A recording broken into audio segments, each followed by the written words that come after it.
Básicamente, hablar sobre las enfermedades supurativas del pulmón.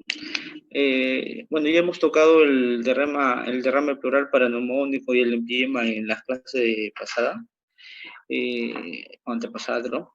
Y básicamente las enfermedades supurativas del pulmón hacen alusión a aquellas enfermedades en que se produce material purulento.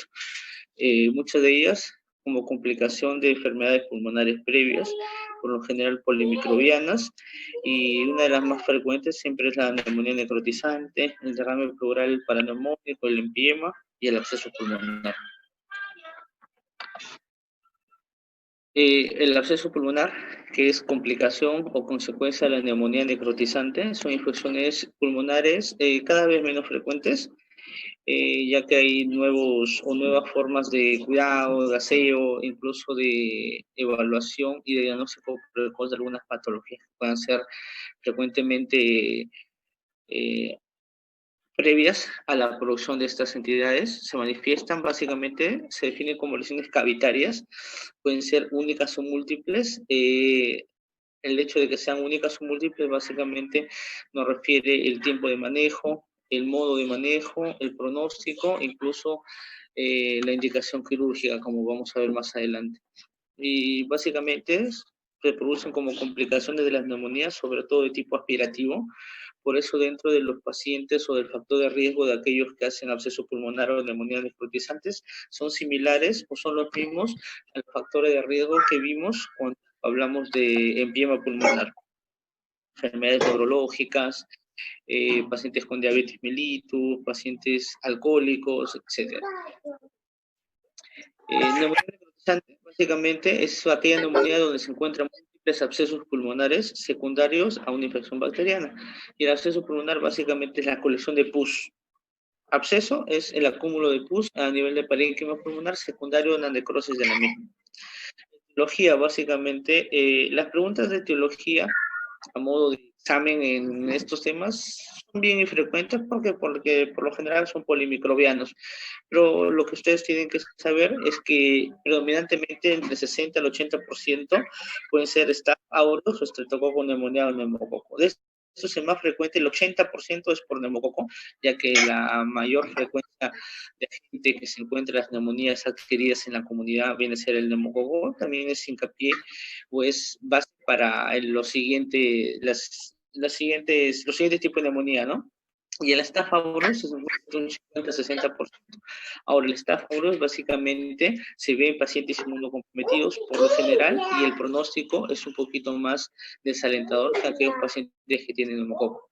También contra sobre todo absceso pulmonar o neumonía necrotizante se le debe dar cobertura para anaerobios, incluso un punto que tomamos cuando hicimos el caso clínico de empiema pleural, menos cantidad y el pseudomonas. También puede haber hongos, micobacterias, tanto tuberculosas como no tuberculosas. Factores predisponentes, como habíamos hablado, básicamente son aquellos que pueden favorecer la aspiración, microaspiración, como son la disminución del nivel de la conciencia, el alcoholismo, el abuso de drogas, los cráneoencefálicos, la disfagia por efectos neurológicos, enfermedades intestinal, enfermedades periodontales, gingivitis o múltiples alteraciones o abscesos dentarios también pueden ser entidades o factores predisponentes. La microbiología general, básicamente, tanto del absceso como de la comunidad, a modo de recordar las diapositivas pasadas, son polimicrobianos en un 80%.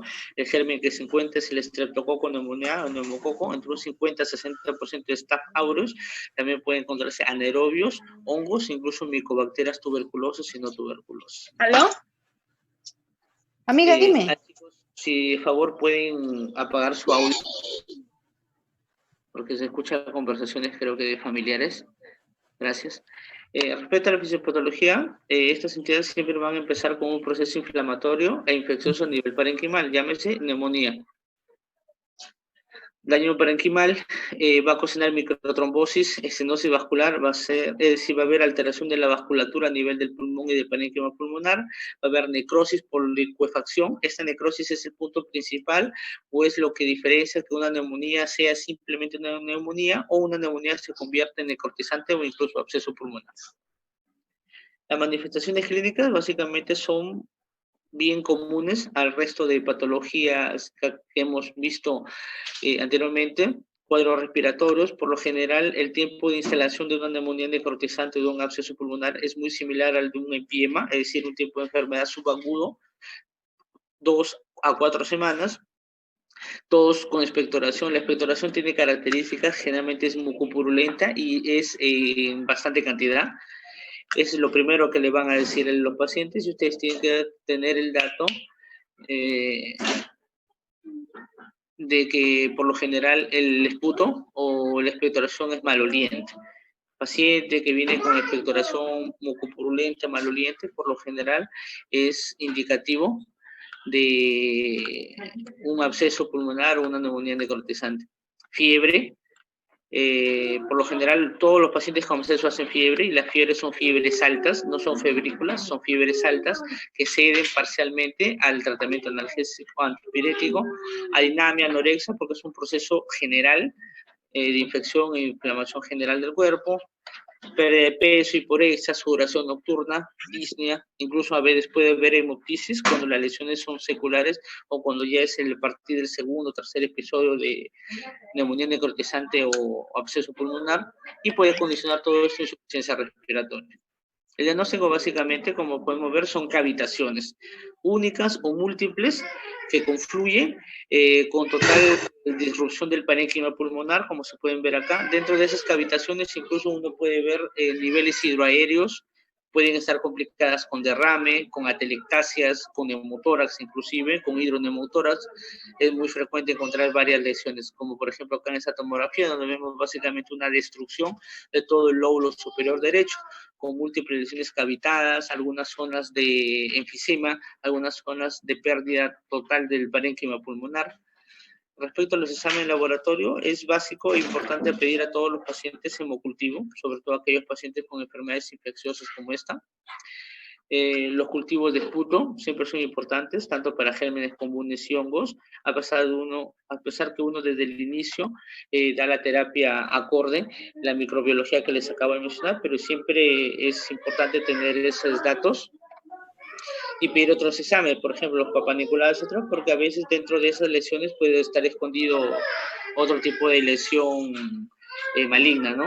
La broncoscopía está indicada básicamente como diagnóstico para hacer lavado bronquial alveolar, incluso cepillado, y básicamente descartar que no haya ninguna causa maligna o ninguna causa neoplásica dentro de la formación de estas entidades.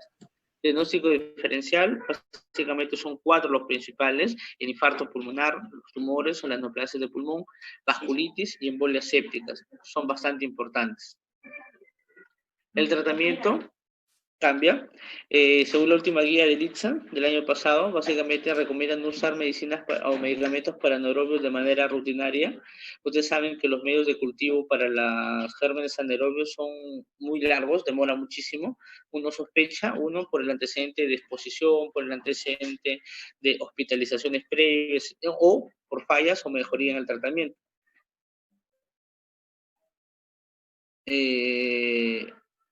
Se utiliza siempre cefalosporina de tercera generación, incluso carbapenems con el cuadro clínico lo amerita, previa prueba de sensibilidad, y en caso de sospecha de aspiración, en aquellos pacientes alcohólicos, adultos mayores, con alteraciones neurológicas, siempre agregar clindamicina. Eso es lo que está estipulado en las guías, no solamente en casos de sospecha de aspiración, no es que a todo paciente se le pone clindamicina.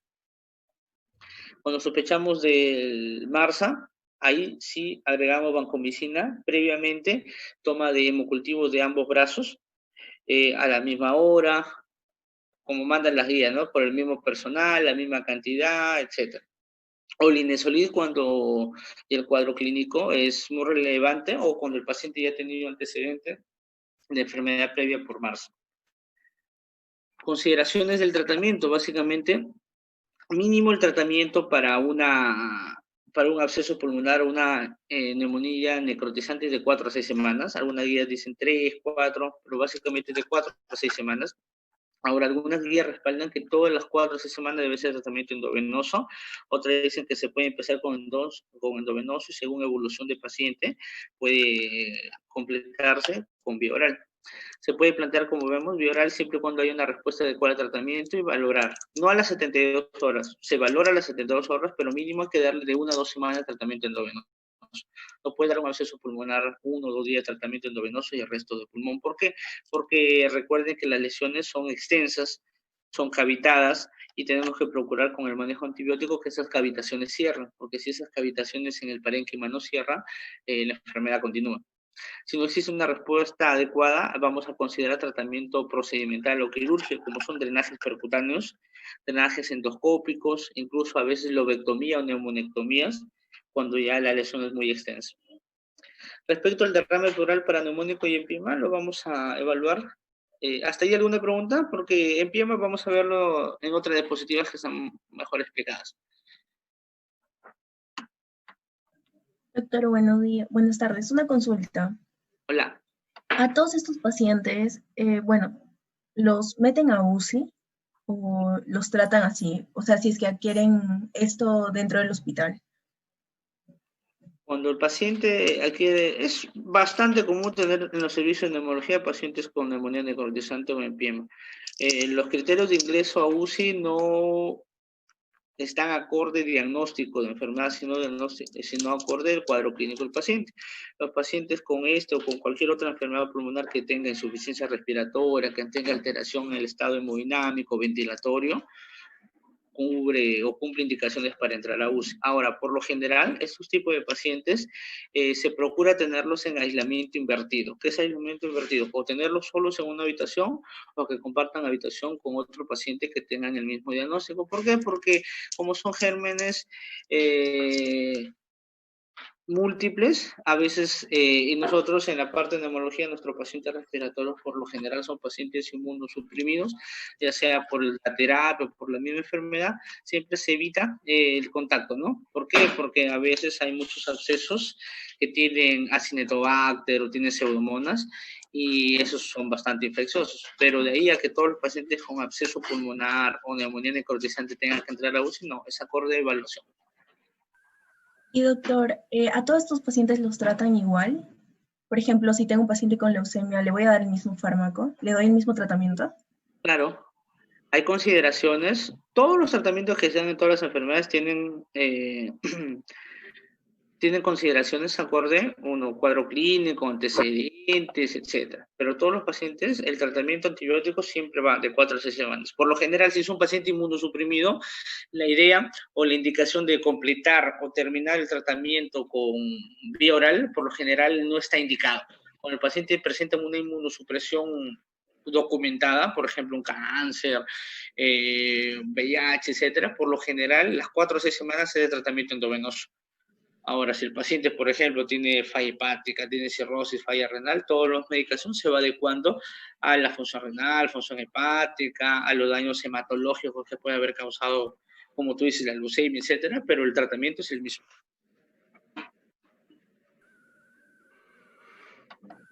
Ya, doctor, gracias.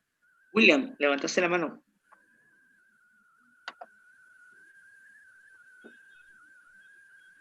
Hola, William. ¿Me escucha? ¿Me escucha? Doctor, una pregunta. Cuando dijo que dentro de las causas era polimicrobianos y anaerobios, o sea, anaerobios está dentro de polimicrobianos o se refiere a otro, o son como que tipo aparte o pueden coexistir. Cuando uno tiene el diagnóstico de paciente con absceso pulmonar o neumonía necrotizante de saque, uno sabe que es polimicrobiano. Uno no puede pensar que un absceso pulmonar o una neumonía necrotizante solamente la cause el neumococo, porque si pensaríamos eso, solamente daríamos cefalosporinas y se acabó. Uno, por lo general, los abscesos pulmonares o las neumonías necrotizantes son enfermedades polimicrobianas. Dentro de esa palabra polimicrobiana siempre tenemos quienes pueden estar más, quienes pueden estar en menos porcentaje. Por lo general, el mayor porcentaje de estos es el neumococo, un 60, incluso hasta un 80%. Es decir, que 8 de cada 10 personas con absceso pulmonar, de hecho, va a haber neumococo. Es decir, tienes que dar cefalosporina. Entre un 50 y 60% va a tener staph. Entonces, entre 5, 6, incluso hasta 7 personas de 10 con este diagnóstico va a tener staph. Tienes que dar manejo para staph. Estos pacientes, por lo general, también pueden tener anaerobios. Ahora, el manejo rutinario de antibióticos para anaerobios no está recomendado. ¿En quiénes sospechan de anaerobios? En aquel paciente que está hospitalizado previamente, o aquel paciente con enfermedad pulmonar crónica, o aquel paciente que ya ha tenido un episodio anterior de neumonía necrotizante o absceso pulmonar. En ese tipo de pacientes, por lo general, uno ya sospecha que si puede o no incluir terapia para anaerobios, o incluso pseudomonas, ¿no? Por ejemplo, ¿en qué sospechas en pseudomonas? En aquel paciente que ha tenido ingresos a UCI, que ha estado en una unidad de cuidados al menos intermedios, que está hospitalizado previo. Pero si viene un paciente que es su primer episodio de un absceso pulmonar, por ejemplo, un borrachito de la calle que nunca ha tenido ingreso al hospital, etcétera, ese paciente es muy poco probable, o tú empiezas tu terapia abordando gram positivo, gram negativos, pero es poco probable que ese paciente tenga pseudomonas, ya lo vas a ir valorando en la evolución del paciente. Doctor, ¿se me escucha? Hola, sí, claro. Me escucha. Doctor, aparte del tratamiento antibiótico, no todo absceso se tiene que ser drenado, ¿verdad? En medicina existe un dicho que todo absceso diagnosticado, todo absceso drenado, pero no a veces se cumple en el pulmón. ¿Por qué? Porque como ustedes han visto, por ejemplo, es muy complejo drenar un absceso acá. ¿Por qué? Porque los abscesos en pacientes que ya han tenido enfermedad previa en el pulmón, por lo general, son biloculados, multiloculados. O sea, tú metes un tubo de drenaje torácico acá, y si este paciente tiene 2 litros de pus, le vas a sacar 200. ¿Por qué? Porque no son lesiones limpias, no son lesiones grandes. Pocos pacientes tienen ese tipo de lesión. Por ejemplo, en esto, imagínate, está totalmente cavitado. El diagnóstico o el manejo quirúrgico está totalmente indicado ahora. Por lo general, este drenaje en los pacientes con absceso pulmonar único múltiple, por lo general es quirúrgico. No es procedimental como en el empiema, por ejemplo, ¿no? Que tienes una colección circunscrita, franca, pones el tubo de drenaje torácico y sale la pus. Por lo general, en ese tipo de pacientes, el manejo es quirúrgico. ¿Por qué? Porque puedes llegar a hacer lobectomías, es decir, sacar un lóbulo, puedes hacer segmentectomía, puedes sacar un segmento del pulmón, puedes hacer neumonectomías, puedes sacar un pulmón entero, etc. O puede hacer solamente debridamiento, limpieza, etc. Ventana torácica, a veces es tan grande el absceso, tan la gran cantidad de pus que uno hace una ventana, es decir, dejas abierto el pulmón hacia el exterior para que drene. Es totalmente traumático y es bastante compleja esa cirugía, pero también es casi de rutina en aquellos pacientes. Por lo general, los pacientes con absceso pulmonar y tuberculosis, MDR o XDR, terminan en ventana torácica. Es bastante penoso, pero sí se estila tener ese tratamiento.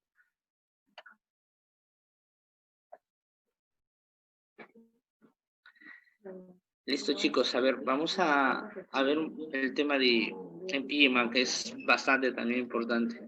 ¿Ven lo que está compartiéndose en la pantalla?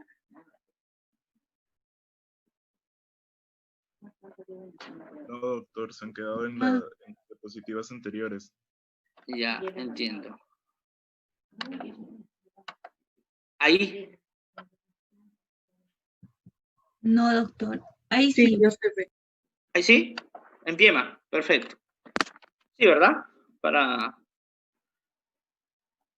¿Sí? ¿Me confirman? ¿Sí se ve la diapositiva? Ya, perfecto. El empiema pulmonar, el empiema pleural, perdón, es la acumulación de pus en el espacio pleural. Básico, ¿no? Nosotros ya hemos conocido que normalmente en el espacio pleural hay líquido de 0.1 a 0.2 mililitros por kilo al día, es decir, entre 15 a 20 hasta 25 mililitros de líquido pleural, incoloro, inodoro, con poca celularidad, con proteínas muy bajas, de HL muy baja. Es decir, ya saben la composición de un líquido normal. Cuando hay pus en el espacio pleural, eso es empiema. Básicamente, La etiología, como les había mencionado, posterior a casi un 70% de los pacientes con empiema ha sido secundaria a una neumonía previa. Ahora, las cirugías torácicas, generalmente las postneumonectomías o incluso las ventanas torácicas, también tienden a ser causa de empiema. Los traumatorácicos, los drenajes pleurales mal hechos, infecciones abdominales altas, sobre todo con compromiso o con laceración de hemidiafragmas, cirugías subdiafragmáticas, perforaciones esofágicas, el absceso, la sepsis. Factores de riesgo, como le dije, son extremo de edad, los muy jóvenes o los muy adultos. ¿Por qué? Por alteraciones básicamente o por mayor compromiso respecto a las aspiraciones. Mayor en sexo masculino que en femenino. Diabetes mellitus, básicamente. Los pacientes con diabetes mellitus y empiema, por lo general, hacen lesiones más extensas y el tratamiento o el manejo es un poquito más complejo. Pacientes con neoplasias, como había mencionado una compañera de ustedes, pacientes con EPOC, con algún grado de inmunosupresión, con alteraciones en la higiene dental oral, pacientes con alteraciones neurológicas como convulsiones o síncope o enfermedades del sistema nervioso central que llevan consigo mayor riesgo de microaspiración. Y por último, pacientes alcohólicos o con abuso de drogas. Este tipo de paciente es el que encaja dentro de los pacientes con factores de riesgo para hacer empiema pulmonar. Respecto a los datos microbiológicos, tenemos que el 50% de las neumonías por neumococo se acompañan de efusiones, como lo habíamos mencionado, pero menos del 5% de estas efusiones van a ser empiemas. Entonces, hasta ahí tenemos que tener en cuenta que aquellos pacientes que tienen empiema, es muy probable que uno de los gérmenes que tenga es el neumococo. Alrededor del 40% de las neumonías por staph se acompañan de efusiones y de estas un 20% se vuelven purulentas. Es decir, ahí tenemos los dos principales gérmenes van a ser básicamente neumococo y staph aureus, ¿no? El 50% de neumopatías por gram negativos y el 35% de neumonías por anaerobios se pueden complicar con efusiones, de las cuales el 90% se vuelven purulentas. O sea, en un empiema sí o sí va a haber gram negativos, van a haber anaerobios, pueden haber staph aureus o incluso neumococos. Básicamente tenemos que tener un poquito en consideración los gérmenes, tanto de la comunidad como del hospital, para el manejo antibiótico. Cuando sospechamos de aquellos pacientes con gérmenes adquiridos en la comunidad, son aquellos pacientes que no han tenido hospitalizaciones en los 90 días previos a este ingreso, aquellos pacientes que no usan regularmente servicios de salud, como por ejemplo diálisis, etcétera, y vamos a ver que más de la mitad de esos pacientes básicamente son neumococos. Tenemos un gran porcentaje de anaerobios, de staph aureus, de gram negativos. Mediante aquellos pacientes que sospechamos de gérmenes hospitalarios, que ya han tenido algún antecedente de hospitalizaciones previas o que tienen o usan regularmente servicios de salud, vemos que el mayor porcentaje de ellos sigue siendo los gram negativos y los MRSA, aunque también podemos encontrar la familia Streptococo, los staph, pero encontramos que los MRSA, ¿no? Que por lo general no se sospechan aquellos pacientes de la comunidad. Ese es básicamente un resumen de los anteriores gráficos. Acá, como habíamos mencionado, tenemos tres fases importantes respecto a la fisiopatología de la efusión pleural o del empiema. Empieza siempre por una fase exudativa, donde básicamente hay compromiso, daño pleural, hay inflamación, hay quimiotaxis de neutrófilos, aumenta la permeabilidad vascular. El aspecto del líquido por lo general es simple, no hay alteraciones bioquímicas, es decir, el pH es mayor a 7.2, la glucosa es más de 60, el DHL es menos de 1000, y por lo general uno no encuentra microorganismos presentes. Acá podemos encontrar incluso hasta líquidos pleurales tipo trasudado. Pero ya cuando empezamos la fase fibrino-purulenta, por lo general es por inflamación o translocación bacteriana. Es decir, es una fase mediada específicamente por citoquinas pro y preinflamatorias. Hay activación de cascada de coagulación, aumento de los depósitos de fibrina, se remodelan estos depósitos de fibrina y hay disminución en la regulación de las vías fibrinolíticas. Es decir, hablamos de un derrame paraneumónico y de un líquido más turbios, con más septos y más loculaciones. Acá sí va a haber alteraciones bioquímicas, disminución del pH, disminución de la glucosa, aumento de DHL. Y la fase organizativa, que es la fase netamente de empiema, es la fase de acumulación de bacterias y de células inflamatorias. Hay quimiotaxis de fibroblastos, básicamente encontramos empiema y pus. Dentro de estas dos fases es muy posible que encontremos microorganismos presentes en el líquido. El diagnóstico básicamente se basa en tres cosas principales. Uno, la historia clínica o el abordaje del paciente y los factores de riesgo mencionados. Es básico tener en claro o tener en cuenta los factores de riesgo porque nos van a ayudar a sospechar qué tipo de diagnóstico puede ser. El estudio citológico, bioquímico y bacteriológico del líquido pleural, el cual de por sí nos da el resultado. Y el estudio de imágenes, ¿no? Que siempre es necesario. Por ejemplo, aquí encontramos un hidroneumotórax. ¿Por qué? Porque hay nivel hidroaéreo, pero hasta ahí no se sospecha, ¿no? Tú mirando una radiografía no puedes ver si es agua, si es sangre, si pus. Bueno, sospecharía si es sangre, si es que la hemoglobina está baja, etc. Pero no sospechas. Lo único que hay que hacer para confirmar eso es hacer el estudio, el procedimiento mediante la toracocentesis.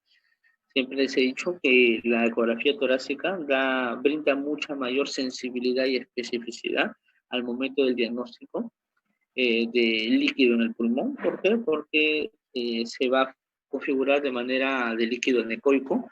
Vamos a confirmar la consistencia del líquido. Acá sí podemos ver según sus unidades de medida, si se trata de líquido, si se trata de pus, si se trata de sangre, si se trata de linfa, etcétera. Y podemos ver sobre todo un dato importante, la distancia entre la piel y el saco o la loculación, que va a servir para realizar el procedimiento. Esta es una tomografía de tórax donde vemos un compromiso y el signo. ¿Cómo se llamaba este signo? Ya les había mencionado. ¿Se acuerdan? Es un signo patognomónico de empiema pleural.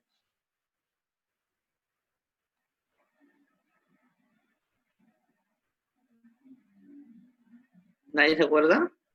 El signo de split pleura, ¿ya? Que era básicamente la separación de ambas pleuras parietales y viscerales por el acúmulo de pus. Ahí estamos viéndolo. No se olviden, siempre es pregunta de examen, a veces. Así que el signo de split pleura es sinónimo de empiema pleural. La toracocentesis, básicamente la forma de la toracocentesis o la realización va a depender mucho de la cantidad de líquido, de la ubicación del líquido, del espesor o la distancia entre la piel, para ver de qué forma vamos a abordar. Los criterios de ley creo que ya lo hemos estudiado, nos va a ayudar a diferenciar si es un trasudado o un exudado. Las principales causas de trasudado ya las sabemos, ¿no?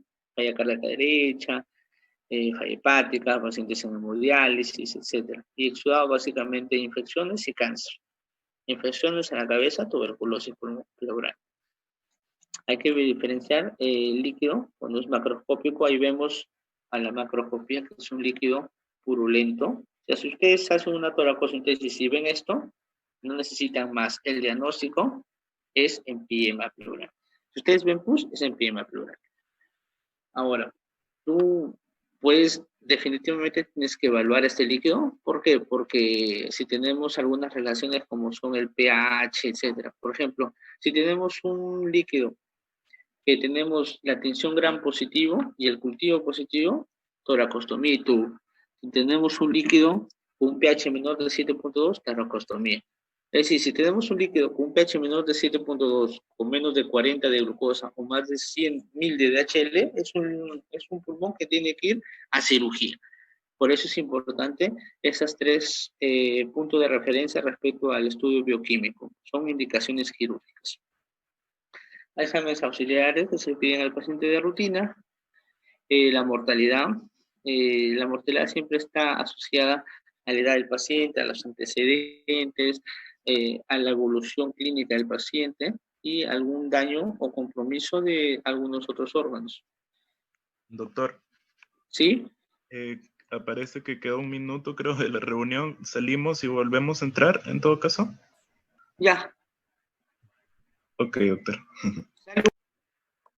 Sí, doctor, continúe. Ok, listo. Bueno, esta clasificación es un estudio, son varias clasificaciones acorde el Colegio Americano del Tórax y nos va a separar tanto las fases como el tratamiento, ¿no? Tanto la fase exudativa, la fibrino-purulenta y la organizativa, donde podemos verificar que en la fase exudativa, por lo general, no se debería indicar terapia invasiva y controles mediante toracocentesis. Y en la fase fibrino-purulenta, básicamente sí está indicado el tubernaje torácico, incluso algunos pacientes dentro de la fase fibrino-purulenta y todos en la fase organizativa tienen indicación de VATS, ¿no? Que es de videocirugía torácica, ¿no? Más colocación de tubernaje torácico, eso también es importante de tener en cuenta. O incluso de corticación, toracostomía, toracoplastía, etc. El tratamiento, básicamente, como les mencioné la vez pasada, son 4 cosas importantes: antibiótico, drenaje, fibrinolíticos y cirugía. Antibióticos hay que separarnos bien, por eso nos centramos al inicio de la clase, entre los pacientes con alta sospecha de patógenos de la comunidad y del hospital, ¿no? Cuando sospechamos de patógenos de la comunidad, básicamente nos encontramos en una clase 2A y es necesario utilizar cefalosporina de segunda o tercera generación, el metronidazol o incluso ampicilina sulbactam. Son los antibióticos de elección a aquellos pacientes con sospecha de gérmenes adquiridos en la comunidad. Pero para los pacientes con sospecha de gérmenes intrahospitalarios, cefepime más metronidazol o vancomicina, siempre sospechando en vancomicina aquellos pacientes con hemocultivos positivos o con uso de vancomicina por cultivo positivo en una hospitalización pasada o con antecedentes de haber estado hospitalizado los 3 meses previos al ingreso, y piperacilina tazobactam. Considerar continuar cobertura para anaerobios pese a cultivo negativo, sobre todo si se tiene sospecha, sobre todo en aquellos pacientes con sospecha de gérmenes intrahospitalarios. Los aminoglucósidos, como les mencioné en algún momento, no están recomendados utilizar en patología pulmonar porque tienen una pobre o escasa penetrancia a nivel del parénquima pulmonar. La British Thoracic Society básicamente nos indica utilizar como aquellos pacientes con sospecha de enfisema producido por agentes adquiridos en la comunidad, cefalosporina de segunda generación, que puede incluir beta-lactamasas, inhibidores de beta-lactamasa y metronidazol, tindamicina, cefalosporinas, quinolonas o penicilinas, pero básicamente las indicaciones actuales son estas. Estos ya son recuentos que ha habido antes. Respecto al manejo del tubo de drenaje torácico, es importante ver cuál se le coloca, ¿no? Si se coloca un pequeño o un grande calibre, básicamente, esto es acorde al tipo de líquido, ¿no? Los catéteres de pequeño calibre, por lo general, son ineficaces cuando la pus es espesa o cuando hay septos o tabicaciones extensas en todo el parénquima pulmonar. La terapia fibrinolítica intrapleural básicamente se debe realizar en aquel paciente que ya se ha realizado previa extracción del líquido, de la mayor cantidad de líquido, aquel paciente que no tenga alguna comorbilidad. Por lo general se utilizan 3, la uroquinasa, la estreptoquinasa y el activador de plasminógeno tisular. De estos, la mayor cantidad de estudios es con estreptoquinasa y uroquinasa. También se utiliza, por ejemplo, esta terapia fibrinolítica en aquellos pacientes con efusión pleural por cáncer de pulmón. Aquellos pacientes que tienen compromiso o metástasis pulmonar y paran haciendo efusiones pleurales, también se les considera la terapia fibrinolítica. Cuando tenemos un estadio 2A, no usar de rutina la terapia fibrinolítica, y utilizamos la terapia fibrinolítica según este estudio que les estoy mencionando. ¿Por qué? Porque nos permite básicamente 3 cosas importantes: mejoría de la estadística y de la clínica, tanto del drenaje pleural, reduce el tiempo de hospitalización, y reduce el 75% la necesidad quirúrgica a 3 meses. Eso es importante. hay consensos. A veces se utiliza toracotomía abierta, es decir, si se opera el corazón, el pulmón de manera abierta o si se opera mediante videotoracoscopía. Y se ha demostrado que el utilizar VATS o videotoracoscopía asistida mejora o aporta un mejor control del dolor en el postoperatorio, menor tasa de sangrado, menor morbimortalidad, menor costo y menor estancia hospitalaria. Por eso es que ahora se estila utilizar VATS versus toracotomía abierta para algunos casos, los que la toracotomía abierta ya no se utiliza. La cirugía básicamente puede ser solamente para drenaje, puede ser para debridar, sobre todo si nos encontramos en fase fibrino-purulenta, o para decorticar el pulmón. Decorticar es como limpiar y ir cortando aquellas trabéculas o lesiones que están más circunscritas en el parénquima, básicamente en fases organizativas. Este es un algoritmo básicamente de resumen acerca de las fases y del manejo y tratamiento que se debe tener. Es muy importante que el manejo continuo de estos pacientes incluya una adecuada nutrición, ya que como es un estado de inflamación crónica y persistente, hay disminución de la masa muscular de forma muy rápida, y eso va a alterar el diafragma y altera el patrón respiratorio de estos pacientes y la reincorporación a sus actividades cotidianas. Y la profilaxis de trombosis venosa profunda en aquellos pacientes con antecedentes, con riesgo, con un score de Wells alto, que es el score que se utiliza para predecir trombosis venosa profunda. La fisioterapia respiratoria es muy importante, ya que actualmente no existen estudios que evalúen la eficacia de la terapia respiratoria en PIMA, pero igual se amplía y se aplica en la práctica clínica porque reduce secuelas funcionales, ayuda a disminuir la caída de la capacidad vital forzada en estos pacientes y a reforzar musculatura pulmonar que nos va a permitir tener una mejor compliance en el post-tratamiento. Bueno, chicos, eso básicamente era el tema que les quería traer acerca de las enfermedades supurativas más frecuentes.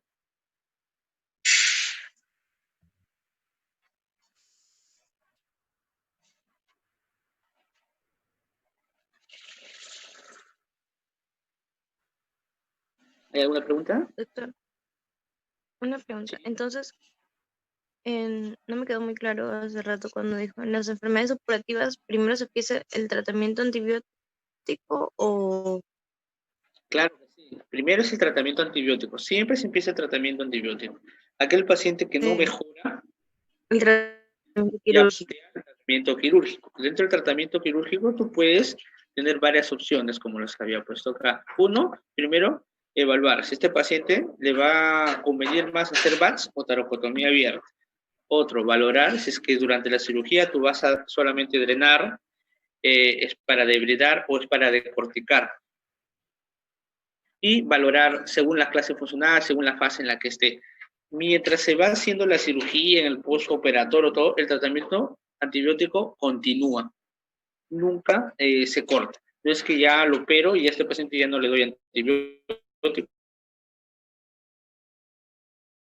El antibiótico continúa. El tratamiento también es largo, es de 4 a 6 semanas, pero aquellos pacientes que si tú solamente le das antibiótico no va a mejorar. ¿Por qué? Porque tiene tanta lesión en el parénquima pulmonar que el antibiótico no va a hacer mucho si es que no tiene una limpieza o una cirugía.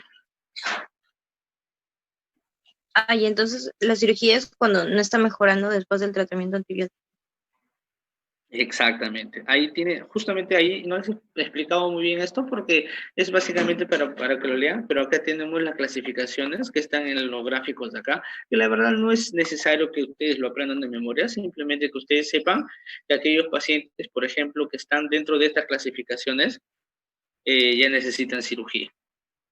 Eso es importante, que sepan que el paciente con enfisema pulmonar tiene 4 tipos de manejo: el antibiótico, el drenaje, los fibrinolíticos y la cirugía. El drenaje es muy aparte de la cirugía. El drenaje y el antibiótico es lo primero con lo que se aborda al paciente. Tú diagnosticas un enfisema, lo primero, o sea, tienes el paciente con la clínica, haces la toracocentesis, salió pus, lo primero que haces es colocas el tubo de drenaje torácico y limpiezas tratamiento antibiótico. Si el paciente no te mejora o se va llenando más cada vez, tú vas viendo. Si es que amerita cirugía, si es que no amerita cirugía, empiezas tratamiento con fibrinolíticos. Ahora, si es que el paciente no mejora, tú ya valoras la cirugía. Una vez que llegas a valorar cirugía, valoras si es que es cirugía abierta o con VATS. Evalúa si es solamente para seguir drenando, para curar, para debilitar. Incluso se puede colocar el fibrinolítico intrasop o intras a las operaciones. Todo es manejo conjunto. No es que un paciente solo requiera uno de esos tratamientos. Por lo general, los pacientes requieren mínimo 3 de 4 de los que les estoy mencionando.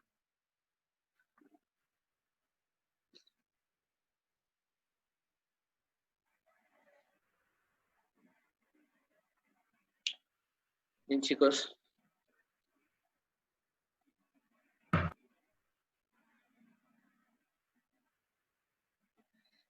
Listo, chicos. Creo que con esto estamos completando el tema que por motivos técnicos, inclusive ahora, porque está fallando la cámara, no se ha podido hacer esa forma presencial, pero con esto ya estamos completos respecto a la ponencia del día de ayer, ¿verdad?